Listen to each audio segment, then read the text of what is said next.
Hello students, welcome to Studify success. अब तक हमने अपना चैप्टर 2 साइंस का कंप्लीट कर लिया था, that is matter around us pure. और अब हम चलते हैं अपने नेक्स्ट चैप्टर की तरफ, that is atoms and molecules. Okay, अब ये हमारा बेसिकली एक केमिस्ट्री का ऐसा चैप्टर है जिसकी मदद से आपकी एक नई चीज़ से पहचान होने जा रही है, that is atom and molecule. आप ऐसे समझ सकते हैं एटम्स और मॉलिक्यूल्स ना हमारे केमिस्ट्री के बिल्कुल बेसिक फाउंडेशंस हैं। मतलब जिसके बेसिस पे आपकी पूरी केमिस्ट्री की ना एक वो होता है कि जैसे कोई बिल्डिंग बनते है तो नीचे कोई उसकी एक मजबूत नींव होती है ना, ऐसे ही एटम्स एंड मॉलिक्यूल उस वे में एक्ट करते हैं हमेशा। और अब तक जो हमने अपनी साइंस क्लास में पढ़ा, जो पीछे की क्लासेस में पढ़ा, उसमें क्या था कि हम मैटर के बारे में बात कर रहे थे, राइट।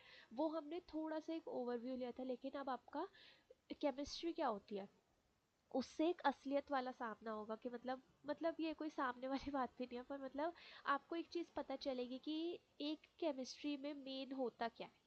एंड मेक श्योर कि जो भी मैं आपको बता रही हूँ या जो भी मैं आपको समझाना चाह रही हूँ, आप उसको बहुत ज़्यादा अच्छे से समझें। और अगर आपको नहीं समझ आ पाता तो आप बार बार रिवाइंड करके भी समझें, क्योंकि तभी आप उस चीज़ को बहुत अच्छे से कैच कर पाएंगे। और अगर आपको ये चीज़ अभी समझ आ जाती है तो ये आपके लिए बहुत एक प्लस पॉइंट रहेगा हमेशा के लिए। आपको लाइफ में कभी भी ना, अगर कोई आपसे पूछेगा व्हाट इज़ एटम, आपको कभी नहीं लगेगा कि मुझे नहीं पता एटम क्या होता है।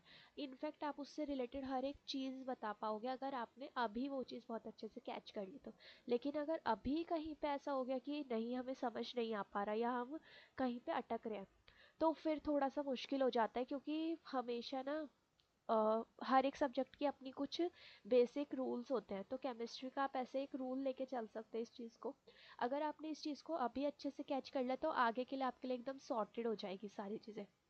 ठीक है, तो पहले स्टार्ट करते हैं। हमेशा की तरह हम अपने माइंड मैप पे लास्ट में आएंगे जब हम चैप्टर फिनिश करते हैं। स्टार्टिंग करते हैं हम सबसे पहले ना, आपसे अगर मैं बात करूं कि जैसे हमने पीछे क्लासेस में भी देखा था, हम क्या करते थे, पहले हम टॉपिक को डिस्कस कर रहे थे, राइट, एटम्स एंड मॉलिक्यूल्स। लेकिन इस चैप्टर में ना हम टॉपिक को डिस्कस नहीं करेंगे स्टार्टिंग में, क्योंकि अगर मैं आपको अभी बताऊंगी एटम क्या होता है तो वो चीज़ नहीं समझ आ पाएगी, राइट। तो अभी हम पहले स्टार्टिंग करते हैं इस चैप्टर की, जिस चैप्टर में आपको सबसे स्टार्टिंग में ना लॉज दिए हुए हैं, ठीक है। अब आपके बिल्कुल स्टार्टिंग में ना जो लॉज है उनमें सबसे वेरी फर्स्ट लॉ आता है आपका laws of chemical combination. Okay, अब हम थोड़ी पहले इसकी बात करते हैं और फिर हम आगे बढ़ेंगे। ओके, अब laws of chemical combination is that कि आपका जहाँ पे भी केमिकली, मतलब कोई भी दो रिएक्टेंट आपस में रिएक्ट कर रहे हैं, ठीक है। आप लोग इस टर्म से तो फैमिलियर है ही कि रिएक्टेंट एंड प्रोडक्ट क्या होता है। रिएक्टेंट इज डेट जो आपस में रिएक्ट होते हैं, एंड प्रोडक्ट इज जो आपके पास प्रोडक्ट न्यू प्रोडक्ट फॉर्मेशन आता है, राइट। अब कोई भी अगर दो रिएक्टेंट आपस में रिएक्ट कर रहे हैं, ठीक है, तो उनके बीच में मेक श्योर कि मतलब कोई एक केमिकल रिएक्शन हो रही हो, कि आप इस बात से फैमिलियर है, राइट। अब जो केमिकल रिएक्शन होती है वो क्या होता है कि हमेशा उससे एक कोई न्यू प्रोडक्ट बनेगा। अब ये सारी चीज़ें जो चलती है कि मतलब पहले कोई रिएक्टेंट के बीच में रिएक्शन हुई, फिर उसके बाद न्यू प्रोडक्ट बना, और ये पूरी एक रिएक्शन जो होती है ये हमेशा क्या होता है, कुछ लॉज से होती है। कि मतलब कोई लॉ होता है उसके बेसिकली होती है, मतलब उसके बेसिस पे होती है। कि मतलब ऐसे कह सकते हो आप कि उसके अंडर में होती है, या उसके उस लॉ के अंदर जो भी बातें बताई गई होती हैं उन बातों को फॉलो करते हुए होती है। हम थोड़ा सा पढ़ते हैं फिर आपको उससे थोड़ा और आइडिया लगेगा, राइट। अगर हम इसकी बात करें तो क्या कहता है, the chemical reaction between two or more substance giving rise to products is govern by certain laws. मतलब कोई भी केमिकल रिएक्शन अगर दो या दो से अधिक सब्सटेंस के बीच में हो रही है और उससे न्यू प्रोडक्ट फॉर्मेशन हो रहा है, तो वो हमेशा कुछ लॉज के थ्रू होती है, राइट। और इन लॉज को हम क्या कहते हैं, chemical laws of chemical combination. आप इसको अगर बिल्कुल बेसिक डेफिनेशन में समझना चाहें ना तो आप इसको ऐसे समझ सकते हैं कि अगर कोई भी केमिकल रिएक्शन हो रही है तो वो किसी लॉ के बेसिस पे हो रही होगी। आप इसको ना इस एग्जाम्पल से भी समझ सकते हैं कि अगर आप किसी क्लास में हैं, राइट, और आपको उसके आप उस पूरी क्लास को पढ़ते आ रहे हो और लास्ट में आपने अपने एंड में एग्जाम्स दिए, right.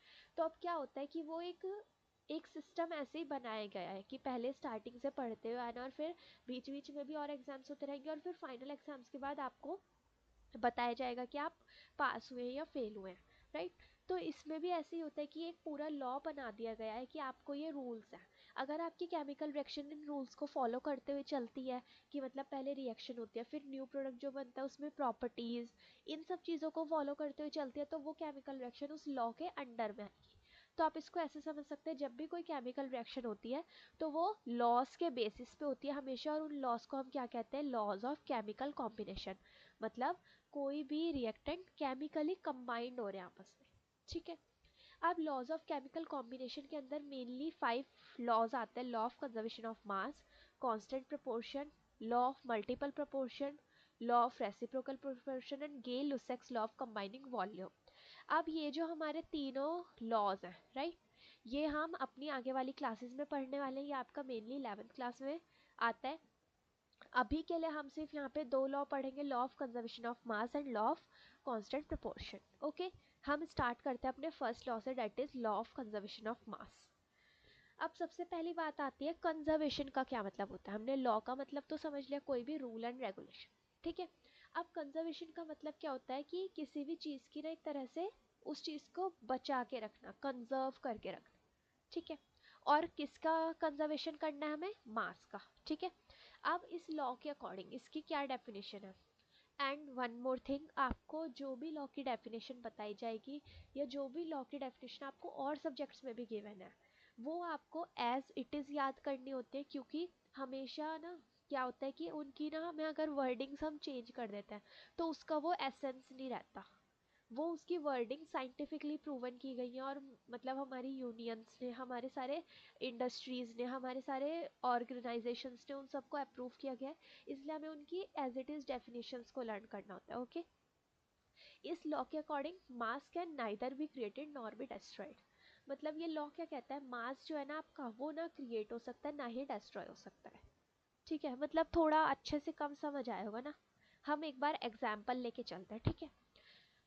During a chemical reaction total mass of reactant will be equal to total mass of product. आप इस बात को समझ सकते हैं कि अगर कोई भी दो चीज़ें रिएक्ट करी, हम एक एग्जांपल लेते हैं बिल्कुल बेसिक सा, कि अगर आपने सपोज कीजिए आपने लैमिनेट बनाया, ठीक है।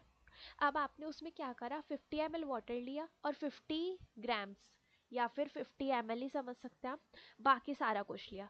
तो आपका रिजल्टेंट में मतलब जो आपके पास लैमिनेट बन के आएगा वो उन दोनों को प्लस करके ही तो बन के आएगा ना। ऐसा तो नहीं होगा कि आपने 50 ml पानी लिया है तो आपका जो लैमिनेट है वो सिर्फ 25 ml रह जाएगा, नो ना। तो मतलब क्या होता है कि जो मास होता है ना वो कंजर्व रहता है जब भी कोई केमिकल रिएक्शन होती है। ठीक है। यहाँ पे जो एग्जाम्पल दिया हुआ है हम एक बार उस एग्जाम्पल से भी देख के चलते हैं कि वो हमें क्या समझाना चाहते हैं। ठीक है। इस एग्जाम्पल में क्या है कि a plus b is equals to a b. अब यहाँ पे a और b क्या है, रिएक्टेंट्स हैं राइट। अब दोनों रिएक्टेंट्स ने आपस में रिएक्ट करा और क्या बन गया आपके पास, ए बी बन गया। क्या बन गया आपके पास, ए बी बन गया जो कि आपका प्रोडक्ट है। ठीक है। अब mass of a plus mass of b equals to mass of a b होगा। अब mass of a, mass of b, mass of a b. ठीक है। अब इसको एक एग्जांपल लेके चलते हैं। जैसे इन लोगों ने यहाँ पे क्या किया, एक रिएक्शन लिया, जैसे 2H2 plus O2 equals to 2H2O। अब इसके जो मासेस है ना वो आपको लर्न करने पड़ेंगे। इसकी पूरी टेबल आपके बुक में भी गिवन है और थोड़ा थोड़ा मैं भी बताती जाऊंगी। तो आपको ये पूरे मासेस इसके लर्न करने होते हैं कि इनके मास क्या क्या होते हैं। ठीक है। जैसे हाइड्रोजन का मास 1 होता है, ऑक्सीजन का मास 16 होता है। ऐसे करके आपको ये लर्न करने होते हैं और हर एक एलिमेंट का अलग अलग मास भी होता है। अब जैसे अगर हम इसकी बात करें तो इसमें क्या कह रहा है वो, 2H2 मतलब हाइड्रोजन पहले ही डबल है और फिर उसका भी डबल। मैंने हाइड्रोजन का मास आपको क्या बोला, हाइड्रोजन इक्वल्स टू 1। हाइड्रोजन का मास कितना होता है, 1 होता है। तो यानी 1 इंटू में 2 2 और डबल है तो 2 2 जा, तो ये कितना हो गया 4 ग्राम्स। ऑक्सीजन का मास कितना बताया मैंने, ऑक्सीजन इक्वल्स टू 16 राइट। अब ये O2 है तो 16 2 जा 32 ग्राम्स। अब इन दोनों ने कंबाइन करा। अब आप यहाँ पे पहले प्लस कर सकते हैं, 32 प्लस 4 कितना हुआ, 36 हो गया। यहाँ पे क्या रिजल्टेंट आया, 2H2O राइट। तो 2 मल्टीप्लाई में और H2 2, ऑक्सीजन का 16, इनको प्लस करा 18, 18 टू ज़ा 36। तो आपने देखा जितना आपके रिएक्टेंट साइड पे मास था 36 ग्राम्स उतना ही आपका प्रोडक्ट साइड पे भी मास है, कि मतलब अगर उधर 36 था तो इधर भी 36 ही है राइट। तो ये क्या हो गया, आपका मास कंजर्व हो चुका है। आप इस चीज़ को ना थोड़ा सा और अच्छे से समझ सकते हैं। अभी हम एक और एग्जाम्पल देखते हैं, फिर उस चीज़ से आपको और अच्छे से क्लियर होगा। ओके, अब आपका ये एग्जाम्पल क्या कहता है कि इन अ रिएक्शन, कोई भी रिएक्शन है उसमें 5.3 grams of sodium carbonate reacted with 6 grams of ethanoic acid. हमारे रिएक्टेंट्स क्या क्या, sodium carbonate and ethanoic acid. ठीक है, नीचे रिएक्शन में दिख पा रहा है आपको sodium carbonate and ethanoic acid. Okay, फिर वो क्या कह रहे थे, products were 2.2 gram of CO2, CO2 कितना बन गया है 2.2, 0.9 gram of H2O and 8.2 gram of sodium ethanoate. इन तीनों के आपको रिएक्टेंट्स दिए हुए हैं। ठीक है, अब वो क्या कह रहा है, show that these observations are all in agreement with law of conservation of mass. आपको ये शो करना है कि ये जो ऑब्जर्वेशन आई है हमारी, ये मतलब बेसिकली ये पूरी जो केमिकल रिएक्शन शो है, ये क्या कर रही है, ये आपको लॉ ऑफ कंजर्वेशन ऑफ मास को फॉलो कर रही है, आपको ये बताना है। ठीक है, हमारा लॉ ऑफ कंजर्वेशन ऑफ मास क्या था, मास can neither be created nor be destroyed. तो यानी रिएक्टेंट साइड है ये सारी प्रोडक्ट साइड है, इनका मास जो होगा वो हमेशा इसके इक्वल होगा। ठीक है, अब 5.3 ग्राम से सोडियम कार्बोनेट का मास, यानी mass of sodium carbonate plus mass of ethanoic acid किसके इक्वल होना चाहिए, mass of sodium ethanoate plus mass of CO2 plus mass of H2O। ठीक है, ये बात आप सबको क्लियर होगी। ठीक है, अब सोडियम कार्बोनेट का मास कितना बता रखा है उन लोगों ने हमें, 5.3 ग्राम्स, राइट। इथेनोइक एसिड का कितना मास बोला है, 6 ग्राम्स, राइट। ये हो गए आपके रिएक्टेंट साइड। अब हम प्रोडक्ट साइड के लिख लेते हैं। सोडियम इथेनॉइट कितना है 8.2 ग्राम्स, राइट, प्लस CO2 कितना है आपका 2.2 ग्राम्स, प्लस वाटर कितना है H2O is water 0.9 grams, right. अब अगर आप इनको प्लस करेंगे 5.3 plus 6 equals to 11.3 grams and 8.2 plus 2.2 plus 0.9 gram is equals to also 11.3 grams. यानी इससे आपको क्या पता चलता है कि ये दोनों जो है, ये पूरी रिएक्शन जो है ये किसको फॉलो कर रही है, लॉ ऑफ कंजर्वेशन ऑफ मास को फॉलो कर रही है, जिसका आपको नीचे ये सॉल्यूशन भी दिख रहा होगा, राइट। यानी LHS इक्वल्स टू RHS, और ये इन दोनों को फॉलो कर रही है। आई होप आपको law of conservation of mass perfectly clear होगा। अब हम चलते हैं अपने नेक्स्ट लॉ की तरफ, that is law of constant proportion. Okay, अब ये क्या कहता है, फिर से हम देखते हैं, फिर से हम पहले टाइटल की बात करते हैं।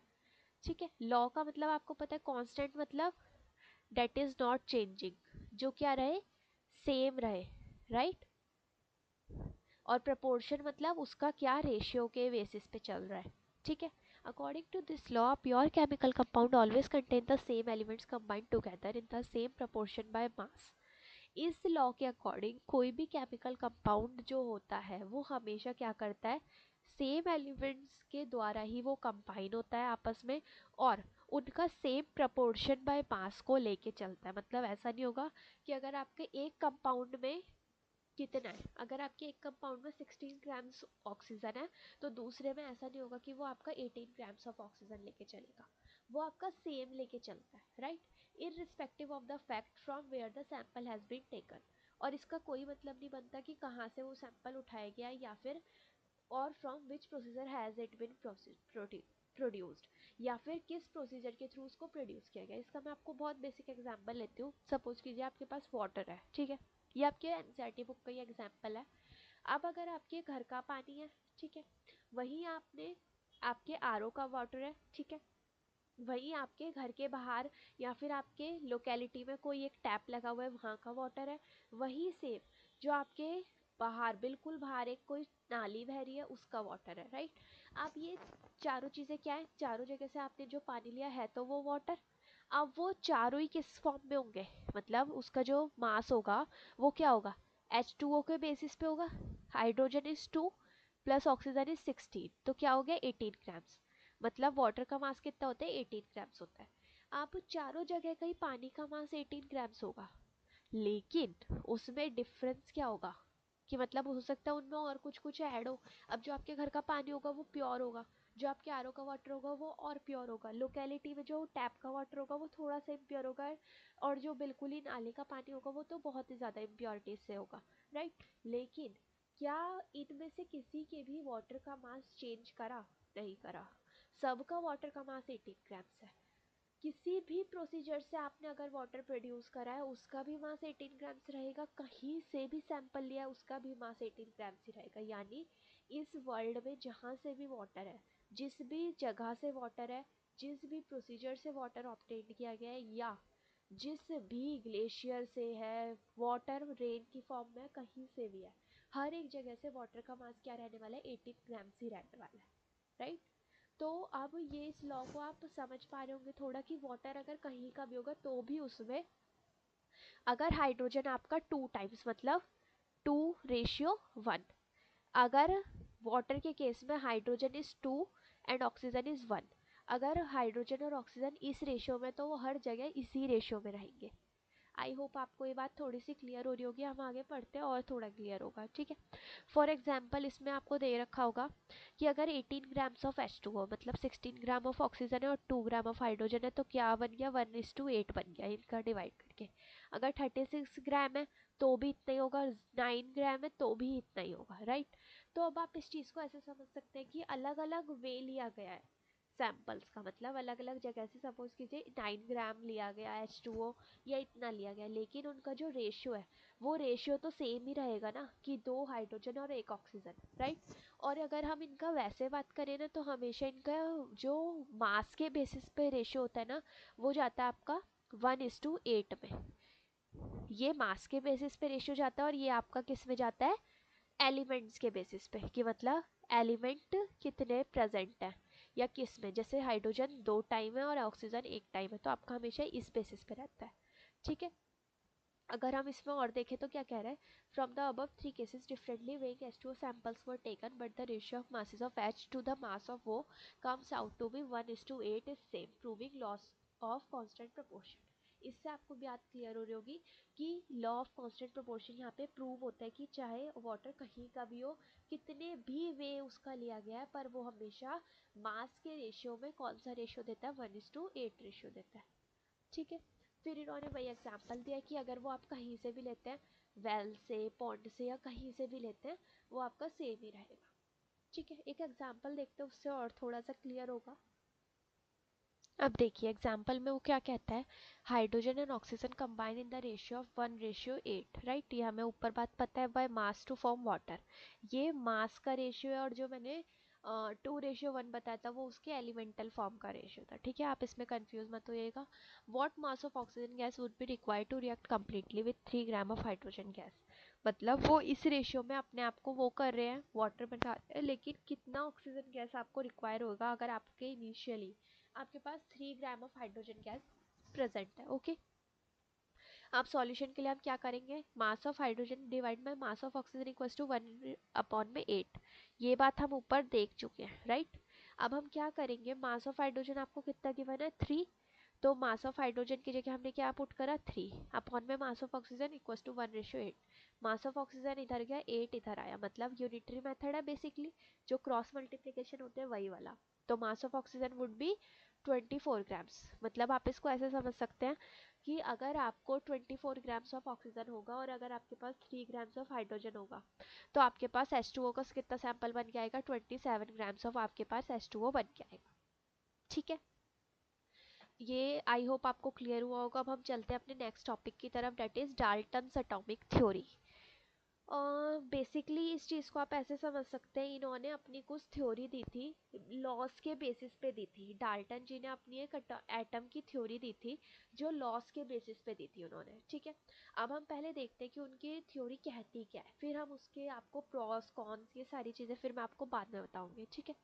अब based upon laws of chemical combination Dalton's atomic theory provided an explanation for the law of conservation of mass and law of constant proportion. इन्होंने उन दोनों लॉज को और ज़्यादा एक्सप्लेन्ड वे में समझाया था अपने लॉ ऑफ केमिकल कॉम्बिनेशन के बेसिस को रख के, ठीक है। अब इनके कुछ पॉस्टुलेट्स थे इसमें, वो क्या कहते हैं पहले हम उन्हें देखते हैं, ठीक है। सबसे पहला पॉस्टुलेट क्या आता है, all matter is made up of a very टिनी particles called atom. जितना भी मैटर है ना वो किसके ऊपर किससे बना हुआ है, बहुत ही छोटे छोटे पार्टिकल से मिलके बना है जिसे हम एटम कहते हैं, ठीक है। अब बात आती है एटम और मैटर, कुछ सेम सेम लग रहा है ना, कि मतलब हमने मैटर में भी यही पढ़ा था, जो भी हमारे आसपास है वो सब मैटर है, राइट। लेकिन जो भी हमारे आसपास है वो मैटर है, बट वो जिस जिस चीज़ से मिलके बना है डेट इज एटम। जो आपके हाथ में इस वक्त पेन है, उसके अगर आप उसको बहुत ही बारीक बारीक उसको तोड़ देते हो, राइट, बहुत ही ऐसे क्या कहना चाहिए, बहुत ही चूरा टाइप कुछ कर देते हो, तो वो एक जो छोटा सा छोटा आपका पार्टिकल होगा ना, उसके अंदर भी इतने सारे एटम्स होते हैं। अब आप इस चीज़ को ऐसे समझ सकते हो, इस यूनिवर्स में जो भी चीज़ है वो सब क्या है, एक एटम से मिलके बनी है। बहुत सारे एटम्स जब आपस में कंबाइन हुए तब वो चीज़ बनी है। ठीक है, अगर मैं आपसे बात करूँ ना, तो जो आपके नेल्स होते हैं, राइट, आपका एक छोटे से नेल के अंदर भी इतने सारे एटम्स होते हैं। अब आप सोच सकते हैं कि एक उस छोटे से नेल के अंदर इतने सारे एटम्स है, तो कितने एटम से मिलके क्या क्या बनता है, राइट। आई होप आपको ये थोड़ा थोड़ा क्लियर हुआ होगा, हम आगे भी पढ़ेंगे तब आपको और अच्छे से होगा। सेकेंड क्या कहता है, atoms are indivisible particle. Atoms क्या होते हैं, इनडिविजिबल होते हैं। भाई जब इतने छोटे तो डिवाइड कैसे हो सकता है, ऑब्वियस सी बात है ना, तो इसको कुछ ऐसे आपको याद या ऐसा कुछ करने की जरूरत नहीं है। विच कांट बी क्रिएटेड और डेस्ट्रॉयड इन अ केमिकल रिएक्शन, जिन्हें आप ना क्रिएट कर सकते हो ना डिस्ट्रॉय कर सकते हो किसी भी। मतलब इसने क्या प्रूव करा, लॉ ऑफ कंजर्वेशन ऑफ मास को प्रूव करा कि मास क्रिएट और डिस्ट्रॉय नहीं हो सकता, इसने एटम के केस में बताया। Third, atoms of an element have identical mass and chemical properties. किसी भी एलिमेंट का जो एटम होता है ना, उसका अपना एक मास होता है और केमिकल प्रॉपर्टीज होती है।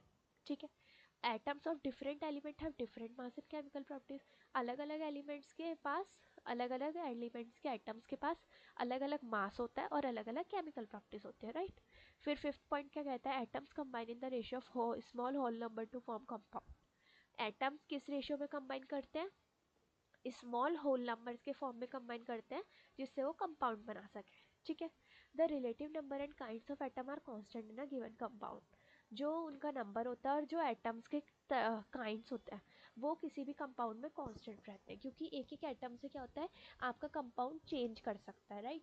ये सब बातें हम आगे पढ़ेंगे जब हम इसमें केमिकल फॉर्मूले को लिखना सीखेंगे कि कैसे अगर आपने एक एटम को हटा दिया तो कैसे वो आपका चेंज कर जाता है, राइट। अब इस क्लास को हम यहीं तक के लिए रखेंगे, क्योंकि इसके बाद का हमारा जो टॉपिक है वो बिल्कुल चेंज हो जाता है, क्योंकि अब तक हमने लॉस के बारे में पढ़ा, एटॉमिक थ्योरी को पढ़ लिया कि वो क्या कहना चाहते हैं डाल्टन जी, राइट। फिर उसके बाद हमारे टॉपिक्स आते हैं, हमारे एटम क्या होता है, मॉलिक्यूल क्या होता है, ये सारा कुछ। तो हम इसको अपनी नेक्स्ट क्लास में कंटिन्यू करेंगे। That's all, thank you for all. I hope आपको सब कुछ समझ आया होगा, एक बार फिर से समझने की कोशिश कीजिएगा। ठीक है, थैंक यू सो मच।